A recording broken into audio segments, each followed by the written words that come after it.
Ez komoly téma, szóval nincs Parker a háttérben. Egyébként olyan idegesítő bennem az a tulajdonság, hogy nagyon kíváncsi vagyok mindenre, és most leszögezném, hogy ez elég felkavaró téma lehet pár embernek, és az utóbbiakat, amiket mondok, kérlek, ne keressetek rá, mert tényleg nagyon durva. Réven aluliak számára nem ajánlott. Na szóval egyszer egy videóba, vagy már nem is tudom, de az a lényeg, az volt kiírva, hogy Ha szeretnétek menő profilképeket a kedvenc fandomjaitokról, keressetek rá arra, hogy a kedvenc fandomod és Rule 34. na hát akkor még nem tudtam, hogy mit jelent, hogy Rule 34, és rákerestem Google-en.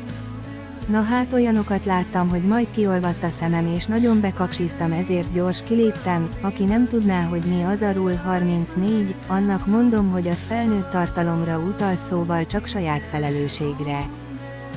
Na és nemrég láttam TikTokon egy rant videózt, aki arról beszélt, hogy régen milyen rossz önkárosító élete volt, és megemlítette a VPD-t. Aki nem tudná, hogy mit jelent, az azt jelenti, hogy Watch People Die, ami magyarul annyit jelent, hogy nézz emberek halálát, vagy valami ilyesmi. Na hát 4 videót néztem, az is elég volt, hogy majdnem kihányjam a belem, szóval olyan gyorsan léptem ki, hogy a villám is lassabban csapna le, szóval ezt is csak saját felelősségére ajánlom, és komolyan annyira utálom, hogy ilyen kíváncsi vagyok, mert gyorsan felbírom kavarni magam vele.